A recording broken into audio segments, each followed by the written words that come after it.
मागची वनरक्षक भरती झाली त्या वनरक्षक भरतीमध्ये इंग्रजी विषयामधले जे जे प्रश्न विचारले गेले, जे कोणकोणत्या टॉपिक वरती विचारले गेले, कोणकोणत्या टॉपिक वरती 2-2, 3-3 प्रश्न विचारले गेले आणि नेमकं TCS ने जी काही भरती घेतली मागची ती कोणत्या पॅटर्न नुसार घेतली आणि मागच्या झालेल्या भरतीमध्ये TCS पॅटर्न काय होता त्याची आपण काय केलेली आहे, त्याची आपण एक सिरीज चालू केलेली आहे, जेणेकरून आपल्याला कळेल की इंग्रजी विषयाचे कोणकोणते टॉपिक आपल्याला विचारते, कोणकोणते प्रश्न आपल्याला विचारते आणि कशा प्रकारे जे काही प्रश्न आहे प्रश्नाची जी काही लेवल आहे म्हणजे जास्त अवघड प्रश्न आहे का जास्त सोपे प्रश्न आहे का मध्यम स्वरूपाचे प्रश्न आहेत किंवा कोणकोणत्या टॉपिक वरती आहे, आर्टिकल वरती आहे, वर्ब्स वरती आहे का वन वर्ड सबस्टिट्यूशन, TCS मध्ये जास्त करून व्होकॅब्युलरी विचारली का काय विचारलं सगळं आपण काय करतोय आपल्या ज्या काही क्वेश्चन पेपर घेतोय काय करतोय क्वेश्चन पेपर घेतोय त्या क्वेश्चन पेपर अनालिसिस मध्ये आपण ते सगळं समजून घेण्याचा प्रयत्न करतोय। आतापर्यंत आपण इंग्रजीच्या किती रे इंग्रजीच्या 5 क्वेश्चन पेपर पाहिलेले आहे, 5 क्वेश्चन पेपरचं अनालिसिस आपण घेतलेले एकदम चांगल्या प्रकारे घेतलेले। ते जर तुम्ही बघितलं नसाल तर अगोदर ते बघून घ्यायचं त्याच्यानंतर हे बघायचं किंवा आता लाईव्ह आहे आता सध्या तुम्ही हेच बघू शकता,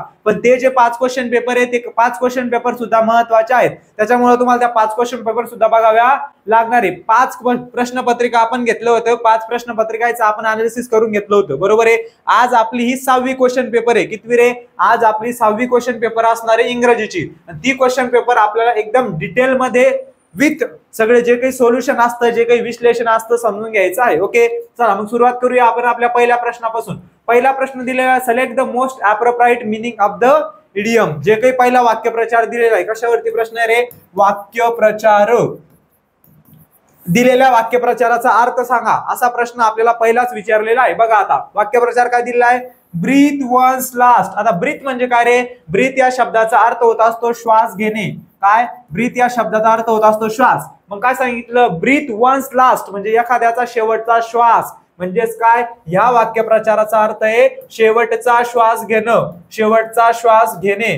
कळालं का आता, म्हणजे आपल्याला शेवटचा श्वास घेणं म्हणजे काय रे, शेवटचा श्वास केव्हा घेत असतो माणूस ज्यावेळेस तो मरायला आलेला असतो किंवा त्याचं जे जीवन आहे ते संपायला आलेलं असतं त्यावेळेस तो काय करत असतो शेवटचा त्याचा श्वास घेत असतो। म्हणजे ह्या वाक्यप्रचाराचा समानार्थी असलेला किंवा त्याच्या सारख्या अर्थाचा आपल्याला काय करायचंय अर्थ शोधायचा आहे, त्याच्या सारख्या अर्थाचा आपल्याला काय करायचंय अर्थ शोधायचा आहे। याचं उत्तर काय येणार आहे बघू आपण आता। आता पहिलं ऑप्शन जर बघितलं तर टू स्लीप, टू स्लीप म्हणजे काय रे झोपणे। आता टू सोबत जर आपलं V1 वापरलेलं असतं बाकीच्या सगळ्या गोष्टी कव्हर करायच्या, जे काही आपलं इथं ऑप्शन असत्या ऑप्शन मधून आपल्या बऱ्याच गोष्टी क्लिअर होत असत्या। आता टू स्लीप टू प्लस वर्बचं पहिलं फॉर्म जर वापरलं तर ते क्रियापदाचं 5वं रूप असतं, कितवं ING जर वापरलं तर 4थं रूप असतं बरोबर आहे। आणि टू वापरल्यानंतर V1 वापरलं तर ते कितवं असतं 5वं, म्हणजे त्याला आपण जिरंड सुद्धा म्हणत असतो। काय म्हणत असतो रे जिरंड। जिरंडच्या विरुद्धार्थी झालं इन्फिनिटिव्ह, जिरंड आणि इन्फिनिटिव्ह वरती आपल्याला बरेच प्रश्न परीक्षेला विचारत असतात मग ते सुद्धा आपण लक्षात ठेवलं पाहिजे। त्याच्यानंतर टू स्लीप म्हणजे झोपणे, मग झोपणे आणि मरणे शेवटचा श्वास घेणं समानार्थी झाले का, समानार्थी झाले नाही। टू रिझाइन, रिझाइन म्हणजे काय रे, रिझाइन म्हणजे राजीनामा देणं, एखाद्या नोकरीचा राजीनामा देणं किंवा एखाद्या पदावरून काय देणं राजीनामा देणं, मग हा सुद्धा याच्या समानार्थी नसणार आहे। टू क्राय, क्राय म्हणजे काय, क्राय म्हणजे रडणे बरोबर आहे, मग रडणे सुद्धा याचा समानार्थी असणार आहे का नाही। शेवटचं जे काही ऑप्शन दिलेलं आहे ते आपलं उत्तर आहे। टू डाई, टू डाई म्हणजे काय रे मरणे। आपल्याला जो काही वाक्यप्रचार दिलेला होता शेवटचा श्वास घेणं म्हणजेच काय मरणं, टू डाई म्हणजे काय रे मरणे बरोबर का। म्हणजे याचा जो काही दिलेल्या वाक्यप्रचाराचा समानार्थी असलेले जे काही ऑप्शन असणारे जे काही पर्याय असणारे ते कोणते असणारे, ते असणारे ऑप्शन नंबर 4, 4 नंबरचं आपलं काय असणार आहे पहिल्या प्रश्नाचं उत्तर असणार आहे। चला पुढचा प्रश्न बघा, पुढचा प्रश्न आपल्याला पॅरा जंबल वरती आहे। 4 वाक्य दिलेले, 4 वाक्य आपल्याला सिक्वेन्स न लावायचे, कसे लावायचे सिक्वेन्स न लावायचे आहेत। चला मग लावूया लगेच बघा आता। आता काय दिलेलं आहे आपल्याला 2 इयर्स रिगोरस, त्याच्यानंतर he was condemned to theft of the jewels, imprisonment of for the असे 4 आपल्याला वाक्य दिलेले, 4 वाक्य सिक्वेन्स ना आपल्याला लावायचे आहेत। आता जर आपण ऑप्शन बघितले मी काय सांगितलेले तुम्हाला, जे काही पॅरा जंबलचे प्रश्न असतात जे काही आपले सिक्वेन्स सेंटेन्स अरेंजमेंटचे प्रश्न असतात तिथं तुम्ही ऑप्शन मधून उत्तर काढू शकता, त्याच्यामुळे ऑप्शन कट पद्धतीने याचा उत्तर काढण्याचा प्रयत्न करायचा। आता इथं बी आहे, इथं बी आहे, इथं बी आहे, इथं बी आहे, सगळ्या ठिकाणी 4 ठिकाणी काय बी आहे, त्याच्यामुळे सुरुवात कशाने होणार आहे बी या वाक्याने सुरुवात होणार आहे, लगेच आपल्याला कळत असतं। मग बी ने सुरुवात होणार आहे बी वाक्य कोणतं आहे हे ही वॉज, आता कोणत्या तरी व्यक्तीबद्दल मुलाबद्दल बोललेलं आहे मुलीबद्दल बोललेलं नाही. मुलीबद्दल बोलणं असलं तर काय वापरत असत्या, शी वापरत असत्या. बरोबर आहे. He was condemned to. आता कंडम म्हणजे काय रे? कंडम म्हणजे सुनावणे. कंडम म्हणजे काय? सुनावणे. काय करणे? सुनावणी करणे. कंडम या शब्दाचा हा आपल्याला विरुद्धार्थी आणि समानार्थी शब्दामध्ये विचारला जाऊ शकता. लक्षात ठेवा. कंडम या शब्दाचा अर्थ होत असतो सुनावणे किंवा एखाद्या वेळेस त्याचा काय करणं, त्याचा तिरस्कार करणं किंवा त्याचा निषेध करणं. काय करणं? निषेध करणं. एखाद्याने एखादा अपराध जर केला, एखादा गुन्हा केला तर त्याचा आपण काय करत असतो? निषेध करत असतो. मग इथं आला आता ही वॉज कंडम. त्याला सुनावलं. काय सुनावलं? त्याला ठोठावलं, त्याला ठरवलं. काय? पुढे बघा बी नंतर काय येणार बघा आता. 2 years rigorous imprisonment for the. चला त्याच्यानंतर ए घेतला, बी नंतर ए नंतर डी. आता बघा, आता हे घेतल्यानंतर आपण घेतलं 2 years. त्याला 2 वर्षाची रिगोरस म्हणजे काय? म्हणजे काय रे? 2 वर्षाची शिक्षा ठोठावली त्याला. काय ठोठावली? शिक्षा. आता इथे तुम्ही एक शब्द पाहिला असेल, प्रिझनमेंट. प्रिझनमेंट म्हणजे काय? ज्याला आपण कारागृह म्हणत असतो. पोलीस भरतीमध्ये कसं असतं? प्रिझनचा पोलीस असतो. प्रिझन डिपार्टमेंट म्हणजे कारागृहाचा पोलीस. तसं इम्प्रिझनमेंट म्हणजे काय रे? कारागृह. त्याला 2 वर्षाचा कारावास सुनावला. कोणाला? याला. आता फॉर म्हणजे काय? फॉर म्हणजे साठी. मग कशासाठी सुनावला रे? Theft of the jewellers. Theft म्हणजे काय? थेफ्ट हा काय असतो? विक्री असतो. थीफचा म्हणजे काय? चोरी करणे. मग त्यानं काय केलं? ज्वेलरीची चोरी केली. काय केली?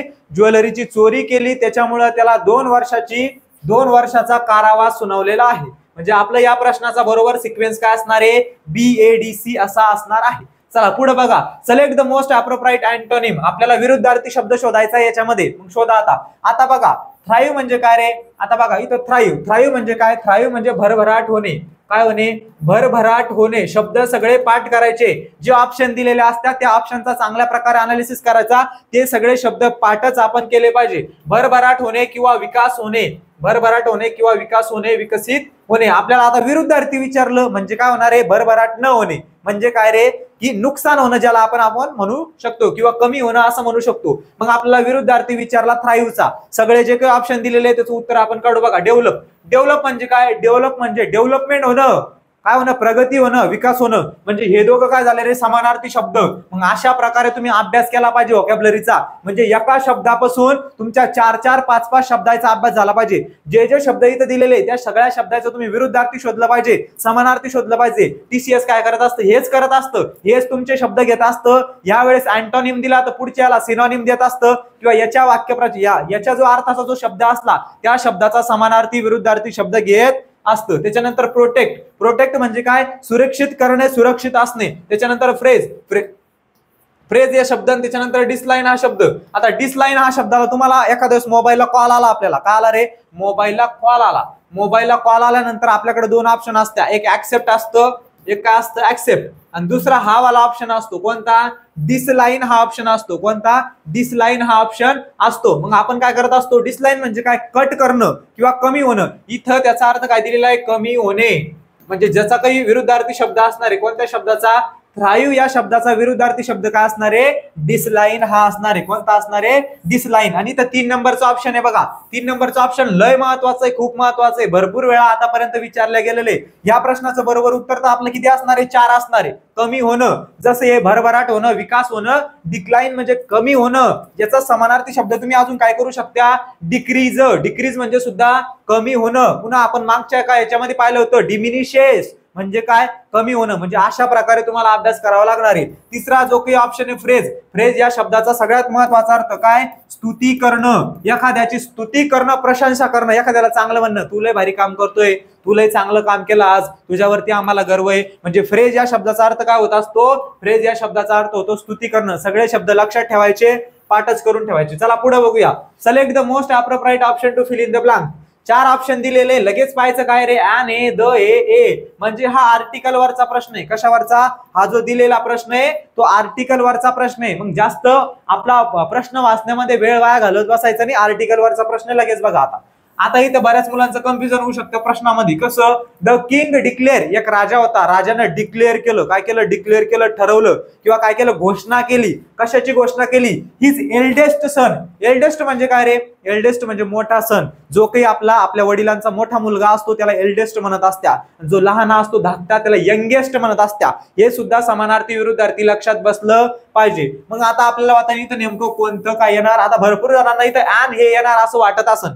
येऊ शकतं. पण आता सगळ्यात सोपं मी तुम्हाला सांगतो, ॲन केव्हा आला असतं, ज्यावेळेस इथं एल्डेस्ट, हिज एल्डेस्ट सन हा जो काही शब्द प्रयोग असता तो तिथं नसता, त्यावेळेस ॲन आर्टिकल इथं आलं असतं. कारण इथं जे काही हायर आहे HEIR याचा जो उच्चार आहे इथं एच सायलेंट असतो आणि एअर असा उच्चार होत असतो, जो काही प्रो याचा होत असतो, कशाचा, स्वरायचा होत असतो, म्हणजे तुमच्या व्होवेलचा होत असतो. आपल्याला माहिती आहे स्वराचा उच्चार झाल्यावर काय वापरत असतो आपण, काय वापरत असतो, ॲन आर्टिकल वापरत असतो. मग आपण आता म्हणू इथं ॲन आर्टिकल का बरं येणार नाही, तर त्याचा अर्थ मी तुम्हाला सांगितलं. त्याच्याही अगोदर काय असतं, निश्चित पदे, निश्चित उपपदे, उपनिश्चित म्हणजे डेफिनेट आर्टिकल आणि इनडेफिनेट आर्टिकल. त्याच्यामुळे इथं काही जी गोष्ट दिलेली ती एक निश्चित गोष्ट दिलेली आहे. एकच काय होणार आहे, राजा होणार आहे. कशाचा राजा होणार आहे, स्वतःच्या मोठ्या मुलाला त्यानं घोषणा केली की स्वतःचा जो काही मोठा मुलगा आहे तो काय होणार, राजा होणार. म्हणजेच काय रे, हेअर. या शब्दाचा अर्थ तुम्हाला अँटोनिम सिनोनिम मध्ये विचारू शकत्या. वारस होणार किंवा वारसदार. आपण ऐकलं असं, आपण म्हणत असतो वारस होणं किंवा वारसदार होणं, बरोबर आहे. मग हेअर या शब्दाचा अर्थ काय असतो, वारस असतो. मग इथं आर्टिकल कोणतं येणार, इथं द येणार. आता द आर्टिकल कशामुळे येणार, ह्या फ्रेज वापरला एल्डेस्ट, म्हणजे त्यांचं म्हणणं काय, जो राजाचा मोठा मुलगा आहे, बरोबर आहे, मोठा मुलगा आहे, म्हणून तिथं काय झालं, त्या वाक्याला एक डेफिनेट, एक असं फिक्स जे काही अर्थ आहे तो प्राप्त झालेला आहे. जर इथं हिज एल्डेस्ट सन हे नसतं, नुसतं असं असतं द किंग डिक्लेअर सन, असं बी असतं, डिक्लेअर फक्त एल्डेस्ट शब्द नसता, फक्त असं असतं the king declare his son as, मग इथं ॲन आला असतं. कोणतं, इथं ॲन आला असतं, an heir to this throne. पण जर इथं तुम्ही एल्डेस्ट शब्द पाहिला, एल्डेस्ट शब्द काय रे, एल्डेस्ट शब्द हा विशेषण आहे. काय विशेषण आहे ते पण कळायला पाहिजे. मग हे जे विशेषण आहे ते सुपरलेटिव्ह डिग्री मध्ये आपण वापरत असतो. आपल्याला सुपरलेटिव्ह डिग्री वरती आपले जे काही आर्टिकल आहे त्याचे बरेच प्रश्न येत असतात. कधी लक्षात ठेवायचं, सुपरलेटिव्ह डिग्री मध्ये आपण द हे उपपद वापरत असतो. कोणतं, द हे आर्टिकल वापरत असतो. हा नियमच आहे, लक्षात ठेवायचं कधी बी. कळालं. चला पुढे जाऊया. परत पॅरा जंबलचा प्रश्न आपल्याला आलेला बघा. आता काय, ही नॉट ओनली, ऑप्शन वरून जाऊ, CCDD. CCDD म्हणजे एक तर सी न स्टार्टिंग होणार आहे वाक्याची किंवा डी न वाक्याची सुरुवात होणार आहे. एक तर सी न होणार आहे किंवा डी न होणार आहे. चला मग बघूया आपण. आता सी न आपण बघू. आता इथं तुम्हाला दिसतंय का रे, he not only gave India the power, की त्यानं फक्त भारताला पॉवरच नाही दिली, पण त्यानं कोण, आधी कोणत्या तरी व्यक्तीबद्दल बोललं जाणार आहे, मग नंतर ते वाक्य येणार आहे. म्हणजे एनं वाक्याची सुरुवात होणार नाही, इथं दिलेलं नाही. डी न होती का बघू आपण. Living in a colonise country he had the vision. काय सांगितलं, ही हॅड व्हिजन, त्याचं एक स्वप्न होतं. पण कोणाचं स्वप्न ते अगोदर आपल्याला सांगितलेलं असणार आहे. मग आता सीन वाक्याची काय होणार आहे सुरुवात, मी तुम्हाला सांगितलेलं आहे. जिथं काय दिलेलं असतं रे, नाऊन दिलेलं असतो, एखादं नाम दिलेलं असतं की न वाक्याची सुरुवात होत असते. मग बघा आता, अ नोबेल, जे काही नोबेल प्राइज असतं, अ नोबेल एक अवॉर्ड आहे, बरोबर. A noble purpose gives meaning to one's own life and the benefit of others. काय सांगितलं की एखाद्याला जर अवॉर्ड भेटला, कोणता, नोबेल भेटला, तर त्याची लाईफ कशी होत असती, त्याला स्वतःच्या लाईफ वरती गर्व वाटत असतो, बरोबर आहे. आणि बाकीच्यांसाठी सुद्धा ते एक फायदा असतो किंवा एक बेनिफिट ठरत असतं. मग इथं वाक्यानं सुरुवात झाली सीन. कशानं झाली रे, सीन झाली. सी नंतर ही नॉट ओनली गेव. आता ही नॉट ओनली गेव, पण त्याच्या अगोदर काय विचारणार, तो व्यक्ती कोण आहे, बरोबर की नाही. त्याच्या अगोदर काय विचारणार आहे, तो व्यक्ती नेमका कोण आहे ते विचारणार आहे. मग इथं बघा आता दुसरं, I realise this while researching on the writing about the Jamshedji Tata. तुम्ही टाटा ऐकला असन, बरोबर आहे, जमशेदजी टाटा होते, बरोबर आहे.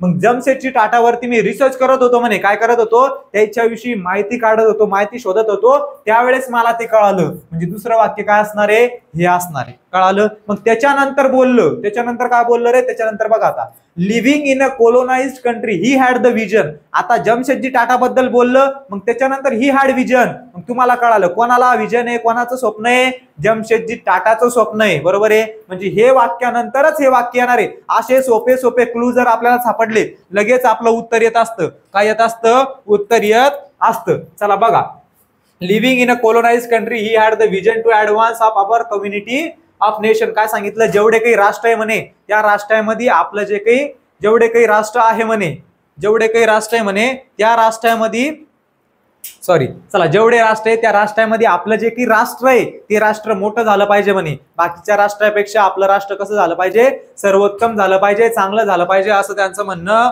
आहे. चला बघा, त्याच्यानंतर काय वाक्य येणार, he not only gave India the power to steel and hydroelectric energy. आता त्यांनी बरंच स्टील आणलं, गाड्या वगैरे आणल्या, बरोबर आहे. त्यांनी फक्त तेवढंच नाही दिलं म्हणे आपल्या भारताला, पण काय दिलं, but also an institution of research. त्यांनी जे काय रिसर्च करण्याची सुद्धा संधी आपल्याला त्यांनी दिलेली आहे. असं या सगळ्या पॅसेजचा काय होतो, अर्थ होतो. मग आपल्या या प्रश्नाचं बरोबर उत्तर काय असणार आहे, CBDA असा आपला सेंटेन्स ऑफ अरेंजमेंट असणार आहे, किंवा जे काही वाक्यांचा क्रम असणार आहे. कळतंय कळतंय कळतंय. चला बघा आता, select the most appropriate option to fill in the blank. रिकामी जागा परत आपल्याला भरायची आहे. भरा मग. He will wear my new dress, sorry I will, काय सांगितलं, I will wear my new dress, म्हणजे मी माझे नवे कपडे घालणार आहे.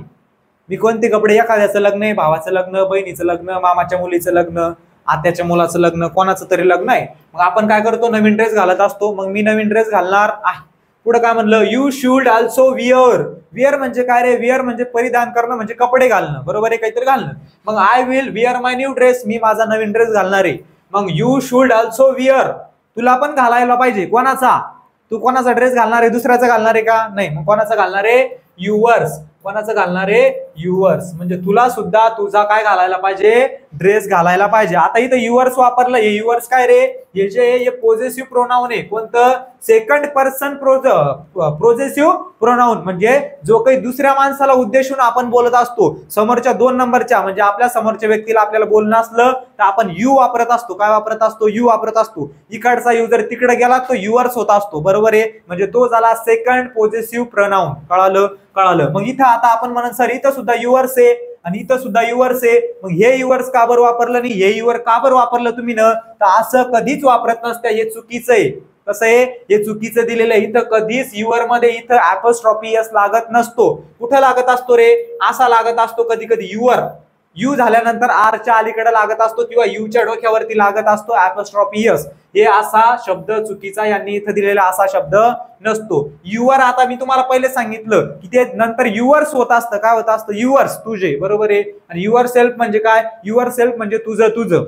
म्हणजेच कसं रे बघा, आता I will wear my new dress, मी माझा नवीन ड्रेस घालणार आहे, नवीन कपडे घालणार आहे. You should also wear your, किंवा युअर सेल्फ, तुझा तुझा तू घाल. यानं काय म्हटलं, मी माझा घालणार आहे, तू तुझा घाल, बरोबर आहे, किंवा तू घालायला पाहिजे. शुड म्हणजे काय, पाहिजे, तू तुझा नवीन ड्रेस घालायला पाहिजे. ओके, समजलं समजलं समजलं. फास्ट होतंय का थोडं, ओके ठीक आहे, थोडंसं हळू घेऊ. चला, म्हणजे याचं बरोबर उत्तर काय असणार आहे बाळांनो, युअर्स असणार आहे. सर बाळा काय म्हणत्या, आम्ही खूप मोठे झालो आता, तुम्ही बी आमच्या एवढे दिसून राहिले आणि तुम्ही आम्हाला बाळा म्हणत्या, बरोबर आहे, बरोबर आहे. असोच. चला बघा, select the most appropriate option to fill in the blank. परत फिल इन द ब्लँकचा प्रश्न आला. कशाचा रे, फिल इन द ब्लँकचा प्रश्न आहे. बघा आता, he will not be allowed to enter.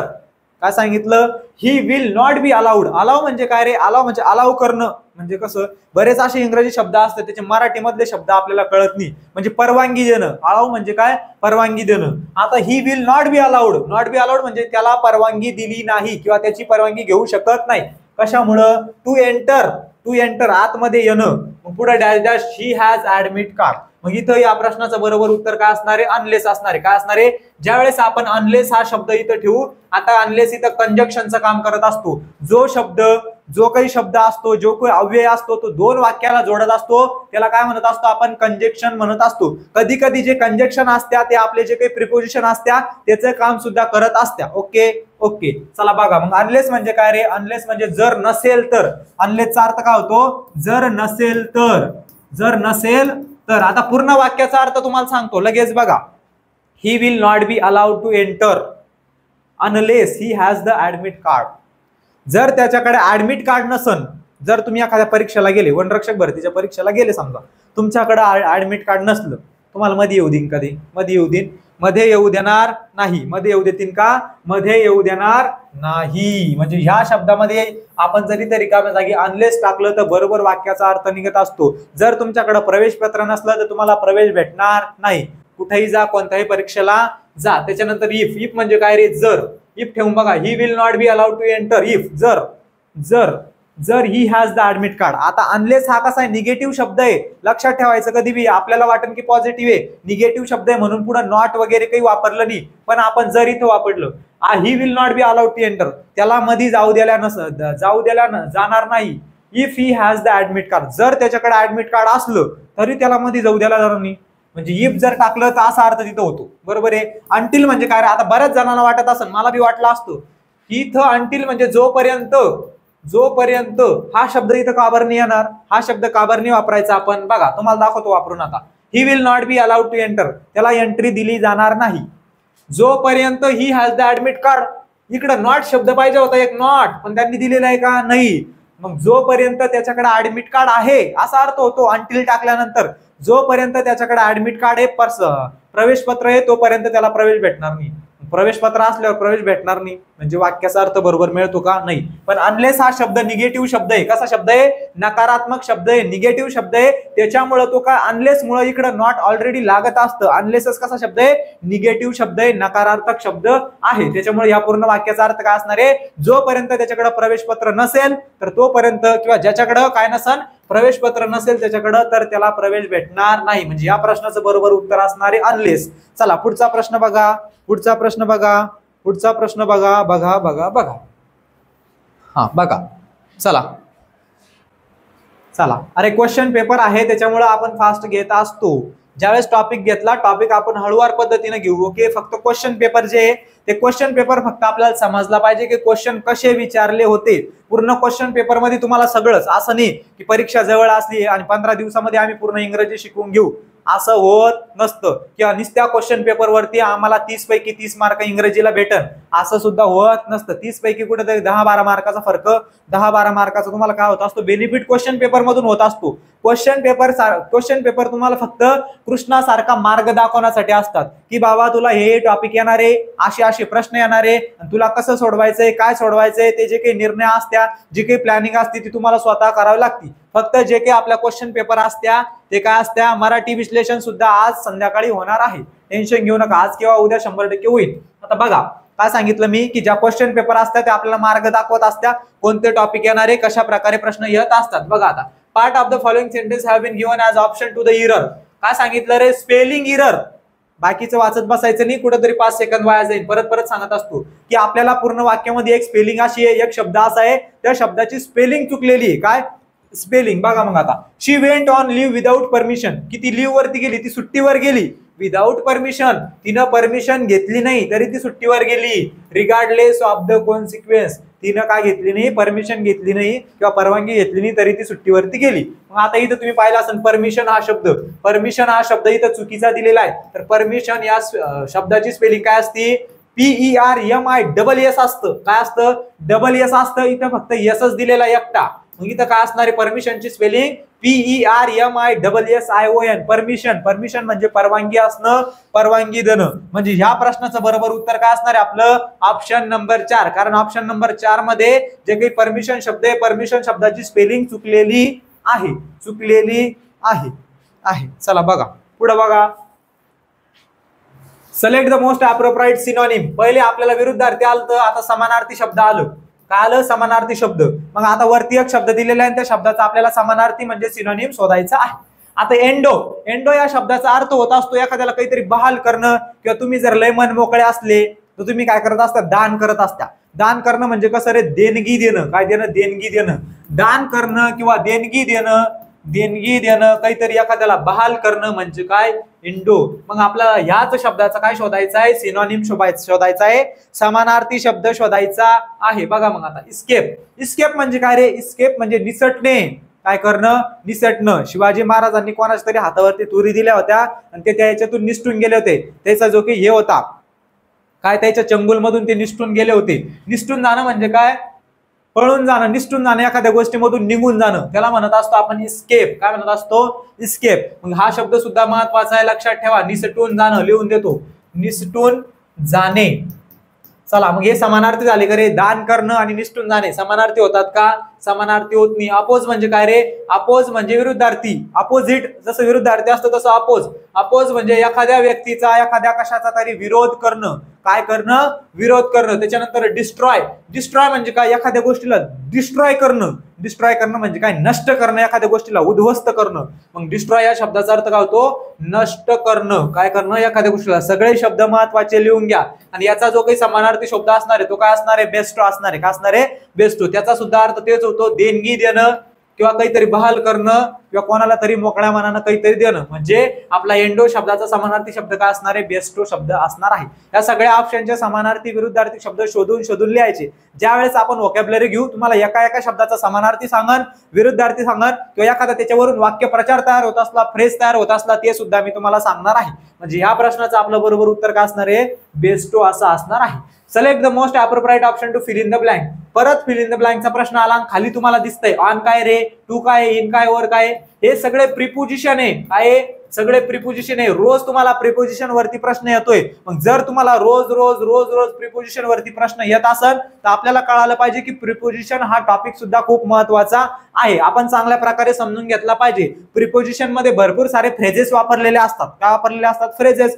Phrases म्हणजे कसं रे, डिपॉइंटेड ॲज, बरोबर आहे, किंवा अटॅच टू, म्हणजे एका शब्दासोबत काहीतरी टू किंवा कोणतं तरी काय वापरलेलं असतं, शब्दयोगी प्रत्यय वापरलेलं असतं. इथं बघा ऑन म्हणजे वर, ओव्हर म्हणजे सुद्धा कसं, ओव्हर म्हणजे चारपेक्षा जास्त असणं. आपण नाही म्हणत का हिनं आज लय ओव्हर मेकअप केला. एखाद्या वेळेस लग्नामध्ये मेकअप केला कोणतरी, काय केलं? प्रिपोजिशन म्हणजे शब्दयोगी अव्यय. जसं मराठीमध्ये शब्दयोगी अव्यय असतं तसं शब्दयोगी अव्यय. कळालं? कळालं. मग इथं काय रे, इथं ओव्हर. ओव्हर म्हणजे काय? जास्त मेकअप केला. आपण म्हणतो ही लय ओव्हर दिसतीये, तो लय ओव्हर दिसतोय, तो लयच ओव्हर आहे, त्याचं वागणं लय ओव्हर आहे. ओव्हर म्हणजे काय? ओव्हर म्हणजे चापेक्षा जास्त असणं किंवा ओव्हर कॉन्फिडन्स आहे. आपण म्हणतो याला लय ओव्हर कॉन्फिडन्स आहे, म्हणजे अति आत्मविश्वास असणं, म्हणजे जास्तीत जास्त असणं, चापेक्षा जास्त, जेवढं पाहिजे त्याच्यापेक्षा जास्त असणं. टू म्हणजे काय? टू आपण कशाला वापरत असतो? जर आपल्याला दोन गोष्टीचं रिलेशन दाखवणे, काहीतरी दोन गोष्टीमधलं अंतर वगैरे दाखवणे, बरोबर आहे, आपण असं म्हणू शकतो बिटवीन टू, बरोबर आहे. त्याच्यानंतर इन म्हणजे काय? इन म्हणजे आत.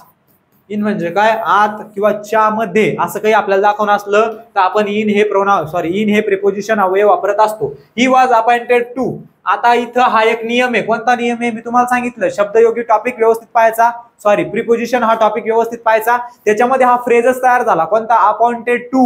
अपॉइंटेड टू म्हणजे काय? अपॉइंट करणं, एखाद्याला काय करणं? हायर करणं, म्हणजे सिलेक्ट करणं. Appointed to. कळालं? मग अपॉइंट सोबत कोणता शब्द येणार? टू. अजून अपॉइंट सोबत अजून एक शब्दयोगी अव्यय तर प्रिपोजिशन येतो. कोणतं रे?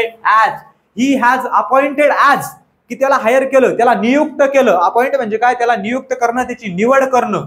इथं बरोबर काय येणार? To. He was appointed to the post of deputy manager recently and going it take charge soon. की जो काही डेप्युटी आहे, डेप्युटी मॅनेजर आहे, मॅनेजरच्या पदावरती त्याला काय केलं? त्याची निवड केली आणि लवकरच तो काय करणार आहे? त्याच्या कामाला सुरुवात करणार आहे. असा दिलेल्या वाक्याचा काय होत असतो? अर्थ होत असतो. ह्या प्रश्नाचं बरोबर उत्तर, बरोबर प्रिपोजिशन आपलं कोणतं असणार आहे? टू असं असणार आहे. चला पुढे बघा. Select the most appropriate option to fill in the blank. If no word is needed. जर एखादा शब्द तिथं गरजेचा नसेल तर तो काय करा? नो वर्ड असं चूज करा म्हणून, बरोबर आहे. पण जवळपास हे उत्तर नसतं. 90-95% उत्तर नसतं. एखाद्या प्रश्नामध्ये असू शकतं. ए अँड द ह्या तिन्ही शब्दावरून मला कळालं की हा शब्द कशाचा आहे. हा जो प्रश्न आहे तो कशाचा आहे? हा प्रश्न कशाचा आहे रे? हा प्रश्न आपला आर्टिकल वरचा प्रश्न आहे, बरोबर आहे. बरोबर आहे. बघा मग आता, he did not go to the work as he had. की तो आज कामाला गेला नाही. कुठे गेला नाही? त्याच्या कामाला गेला नाही. Because as he has. As कधी कधी कारणचं काम करत असतं. आपण मागच्या एका क्वेश्चन पेपर मध्ये पाहिलं होतं की ॲज कशाचं? कारण, म्हणजे बिकॉजचं, रिझनचं काम करत असतं ॲज, बरोबर आहे. तो कामावरती गेला नाही कारण. He had dash dash slight favour. Favour म्हणजे काय रे? फेवर म्हणजे ताप. ताप येत असतो आपलं अंग दुखलं, आपण आजारी पडलो तर आपल्याला काय येत असतं? ताप येत असतो. काय येत असतो? ताप येत असतो. आणि आपल्याकडे असा नियम आहे आर्टिकलच्या टॉपिक मध्ये की ताप या शब्दापूर्वी हा नियम फिक्स दिलेला आहे की फेवर या शब्दाच्या अगोदर ए हे आर्टिकल वापरत असत्या. कोणतं? ए हे आर्टिकल वापरत असत्या. त्या नियमानं आपण जरी नाही गेलो, जो काही आर्टिकल वापरायचा असतो त्याच्या पुढचा जो शब्द असतो त्याचा जर उच्चार कशाचा होत असला? व्यंजनाचा, म्हणजे ए, ई, आय, ओ, यू हे जे काही स्वर आहे, जे काही वोवेल्स आहे, हे सोडून जर उच्चार होत असला तर तिथं ए हे आर्टिकल आपण वापरत असतो. आणि इथं स्लाइट फ्लेवर दिलेला आहे, म्हणजे ताप दिलेला आहे, बरोबर आहे. तापाच्या अगोदर सुद्धा किंवा फेवरच्या अगोदर ए हे आर्टिकल आपण वापरत असतो. ह्या प्रश्नाचं बरोबर उत्तर काय असणार? ए असणार. ॲन कुठे वापरत असतो? स्वरानं उच्चार झाला किंवा स्वराचा उच्चार झाला त्यावेळेस ॲन. एखादी फिक्स वस्तू असली किंवा जगामधली एकच वस्तू असली, नद्या असल्या, मोठमोठे शिखर असले किंवा एक फिक्स काहीतरी गोष्ट असली, ती एकच असली, फिक्स असली, त्यासाठी आपण काय वापरत असतो? द हे आर्टिकल वापरत असतो. या प्रश्नाचं बरोबर उत्तर काय असणार आहे? काय असणार आहे? काय असणार आहे? काय असणार रे? ए असं असणार आहे. चला पुढे बघूया आपण. Select the option of the one word substitution. कशाचा प्रश्न आहे? वन वर्ड सबस्टिट्यूशनचा प्रश्न आहे. कशाचा? वन वर्ड सबस्टिट्यूशनचा प्रश्न आहे, बरोबर आहे. म्हणजे आपल्याला काय शब्द समूहाबद्दल एक शब्द समूहाबद्दल आपल्याला एक शब्द वापरायचा आहे. ऑल द पीपल, जे काही सगळे लोक, हु अप्लाइड फॉर द जॉब. आपण अप्लाय करत असतो. आपल्याला एखाद्या परीक्षेचा फॉर्म भरायचा आहे, आपण काय करत असतो? अप्लाय करत असतो. तिथं ऑप्शन असतं बघा आपल्याला की अप्लाय असा ऑप्शन असतं. अप्लाय करणं म्हणजे कसं? अर्ज करणं. फॉर्म भरणं ज्याला आपण म्हणत असतो. मग याचा अर्थ काय होतो? अर्ज करणं. हा जो काही शब्द इथं दिलेला आहे, हा जो काही इथं मोठा फ्रेज दिलेला आहे, त्याचा अर्थ काय होतो? अर्ज करणे असा होत असतो. All the people who applied for the job came to Chennai, की जेवढ्या लोकांनी अर्ज केलेला होता सगळे कुठे आले? चेन्नईला आलेले. मग आपल्याला अर्ज करण्याचा समानार्थी शोधायचा आहे. पहिले बघा इंटरव्ह्यूज. इंटरव्ह्यूज कोणाला म्हणत असतात? जे मुलाखत द्यायला आलेले आहे. कशाला? मुलाखत द्यायला आलेले त्याला किंवा मुलाखत देणारा त्याला काय म्हणत असत्या? इंटरव्ह्यूज म्हणत असत्या. जो काही इंटरव्ह्यूअर असतो तो मुलाखत घेणारा असतो. त्याच्यानंतर नॉमिनी. नॉमिनी म्हणजे काय रे? नॉमिनी म्हणजे काय? नॉमिनी म्हणजे काय? नामांकित करणं. काय करणं? एखाद्याचं नाम निर्देशन करणं. एखाद्याला आपण आता नॉमिनी शब्द ऐकला असेल, तुम्हाला एखादं सर्टिफिकेट काढायचं असलं तिथे नॉमिनी असा ऑप्शन असतो. म्हणजे एखाद्याचं काय घेणं? एखाद्याचा सल्ला तिथं देणं किंवा एखादा तुमचा प्रूफ म्हणून तिथं धरणं किंवा त्याचं नाम निर्देशित करणं त्या गोष्टीमध्ये. ओके चला, एक्झामिनी म्हणजे काय? जे काही परीक्षार्थी असत्या त्याच्यासाठी आपण एक्झामिनी हा शब्द वापरत असतो. कळालं? कळालं? कळालं? ऍप्लिकंट्स म्हणजे काय? हेच अर्ज करणारे लोक म्हणजे काय? ऍप्लिकंट. मग ह्या प्रश्नाचं बरोबर उत्तर काय असणार आहे? ऍप्लिकंट्स असं असणार आहे. कळालं आता? कळालं? कळालं? ऍप्लिकंट्स म्हणजे अर्ज करणारे. काय करणारे? अर्ज करणारे. या शब्दामध्ये लगेच कळतं. अप्लाइड ऍप्लिकंट्स. अप्लाइड ऍप्लिकंट्स. चला पुढे बघा. परत काय रे? वन वर्ड सबस्टिट्यूशन आहे. म्हणजे एवढा जो काही इथं आपल्याला काय दिलेलं आहे, तेवढा जो काही फ्रेज दिलेला आहे, शब्द प्रयोग दिलेला आहे, त्याच्यासाठी आपल्याला एक शब्द वापरायचा आहे. काय करायचं आहे? एक शब्द वापरायचा आहे. He handwriting. ही हँडरायटिंग म्हणजे his handwriting is so poor that it is not possible to read it clearly. काय सांगितलं? की त्याचे हँडरायटिंग, त्याचं जे काही अक्षर आहे म्हणे, त्याचं जे काही हस्ताक्षर आहे म्हणे, ते कसं आहे म्हणे? ते पानसट आहे म्हणे. पानसट म्हणजे कसं? Is so poor that it is not possible to read it clearly, की त्याचं अक्षर असं आहे की ते आपण क्लिअरली वाचू शकत नाही, व्यवस्थित वाचू शकत नाही. मग त्याच्यासाठी काय वापरत असतात? त्याच्यासाठी हा शब्द वापरत असतात. कोणता? इलिजिबल. आता इलिजिबल दोन शब्द असतात. एक असा असतो इलिजिबल. इलिजिबल म्हणजे इन स्टार्टिंग होणार एक शब्द असतो. इलिजिबल म्हणजे काय? तुमचं काहीतरी क्वालिफिकेशन साठी विचारता बघा. इलिजिबिलिटी. बरोबर आहे? इलिजिबिलिटी म्हणजे तुम्ही काय त्याच्यासाठी तुम्ही प्रॉपर आहे का बाबा. बरोबर आहे. पण इथं हा इलिजिबल वेगळा आहे. हा इलिजिबल म्हणजे काय? हा इलिजिबल म्हणजे ज्याला व्यवस्थित, ज्याचं अक्षर व्यवस्थित नसतं. कसं असतं? ज्याचं अक्षर व्यवस्थित नसतं, ज्याचं अक्षर समजण्यासारखं नसतं, त्याला म्हणत असत्या इलिजिबल. मग ह्या प्रश्नाचं बरोबर उत्तर काय असणार आहे? आपलं इलिजिबल असं असणार आहे. इलिटरेट म्हणजे काय? इलिटरेट म्हणजे इलिटरेटला आपण म्हणत असतो की निरक्षर असणारा. काय असणारा? निरक्षर असणारा. ज्याला जो शिकलेलाच नाही किंवा ज्याला अभ्यासामध्ये इंटरेस्ट नाही किंवा शिक्षणामध्ये इंटरेस्ट नाही, त्याला काय म्हणत असतो आपण? त्याला काय म्हणत असतो आपण? निरक्षर असं म्हणत असतं. हा इलिजिबल म्हणजे पात्र असणं. एखाद्या गोष्टीसाठी काय असणं? पात्र असणं. त्याला इलिजिबल असं म्हणत असतो. दोन्ही शब्दांमध्ये कन्फ्युज व्हायचं नाही. कळतंय? कळतंय? कळतंय? चला पुढे बघा. Part of the following sentence have been given as option. परत स्पेलिंग एररचा प्रश्न आला बाळांनो आपल्याला. अरे दादा तू बाळा बाळा म्हणू नको, सवय लागलेली मला बाळांनो म्हणायची, त्याच्यामुळे म्हणत असतो. ओके ओके चला बघा. Spelling error. आता स्पेलिंग एररचा प्रश्न आहे. कशाचा? स्पेलिंग एररचा प्रश्न आहे.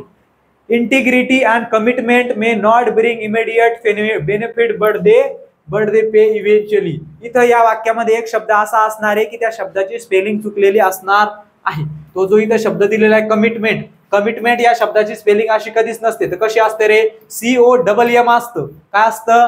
COMM असतं. COMMI commitment. आणि इथं डबल टी नसतो, इथं एकच टी असतो, दोन टी नसतात. मग काय असणार आहे? COMMIT MENT commitment.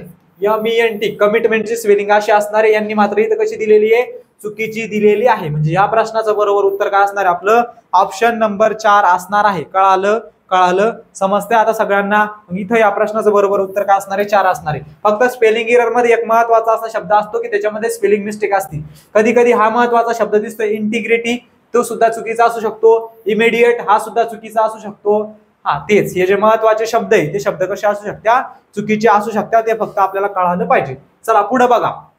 Select the most appropriate meaning of the given idiom. परत वाक्यप्रचार दिला. वाक्यप्रचाराचा आपल्याला काय करायचं आहे? समानार्थी अर्थ शोधायचा आहे. शोधा मग आता पटापट.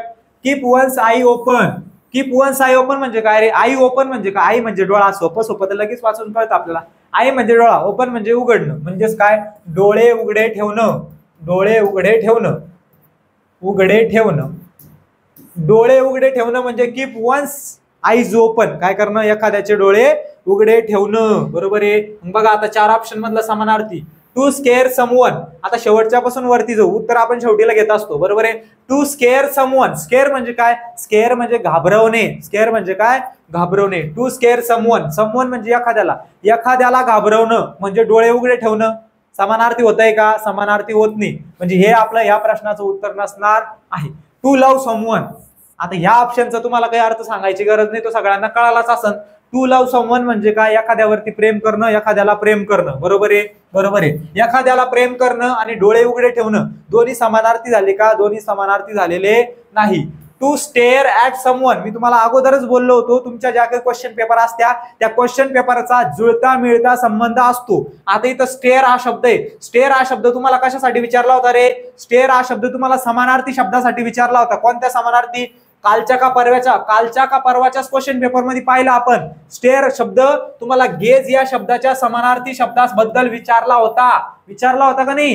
गेज म्हणजे काय, गेज म्हणजे टक लावून पाहणे, गेज म्हणजे काय, टक लावून पाहणे, आणि स्टेअर म्हणजे सुद्धा टक लावून पाहणे किंवा एक टक पाहणे. म्हणून तुम्हाला मी सांगितलेले कोणत्या प्रश्नाचं ऑप्शन मधून कुठून कोणता प्रश्न येईल सांगता येत नाही. त्याच्यामुळे जे काही PYQ असतात, झालेल्या प्रश्नपत्रिका असतात, त्या प्रश्नपत्रिकाचा एकदम चांगल्या प्रकारे अभ्यास करणं खूप गरजेचं असतो. आता हाच तुम्हाला स्टेअर हा शब्द मागच्या क्वेश्चन पेपर मध्ये येऊन गेलेला होता. म्हणजे याचा अर्थ काय होत असतो, टू स्टेअर ऍट समवन, एखाद्यावरती टक लावून पाहणं, एखाद्यावरती लक्ष ठेवणं, म्हणजे एखाद्याकडे टक लावून पाहणं.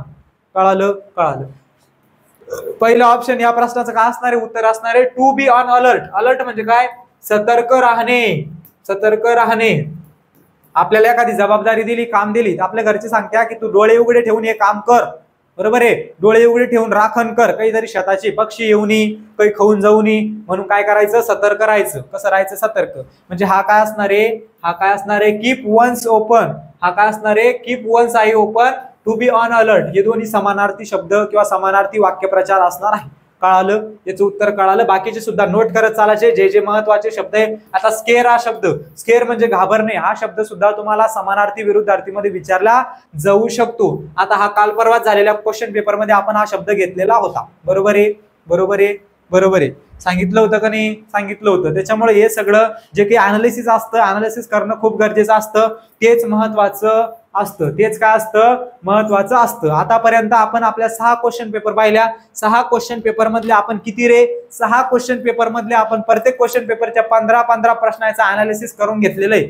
बऱ्याच जणाला चांगल्या प्रकारे आयडिया आला असेल 6 क्वेश्चन पेपर बघून की नेमकं आपल्याला परीक्षेला कोणकोणते काय येत आहे, कोणकोणते प्रश्न येत आहेत, कोणकोणत्या टॉपिक वरती येत आहे, त्याच्यावरून तुम्हाला बराचसा आयडिया आला असेल, बरीचशी माहिती कळाली असेल की आपल्याला कोणकोणत्या टॉपिकचा एकदम चांगल्या प्रकारे काय करायचं आहे, अभ्यास करायचा आहे. ओके, कळालं. आजचं लेक्चर व्यवस्थित समजलं, थोडं फास्ट होत असलं तर आपण उद्याचं लेक्चर थोडं हळू घेऊ, हळू घेण्याचा प्रयत्न करू. ओके, समजतंय सगळ्यांना. तुमचे काही डाऊट्स असेल तर तुम्ही विचारू शकता. बरं, थोडं फास्ट झाला का, क्वेश्चन पेपर आहे त्याच्यामुळे मी फास्ट घेत असतो. उद्यापासून थोडं हळू करू. ओके, ठीक आहे, उद्यापासून थोडं हळू. चला, तुमचे काही डाऊट्स असतील तर लगेच विचारू शकता. चला, विचारा पटपट, शेवटचे 2-5 मिनिटं आहे तुमच्याकडं.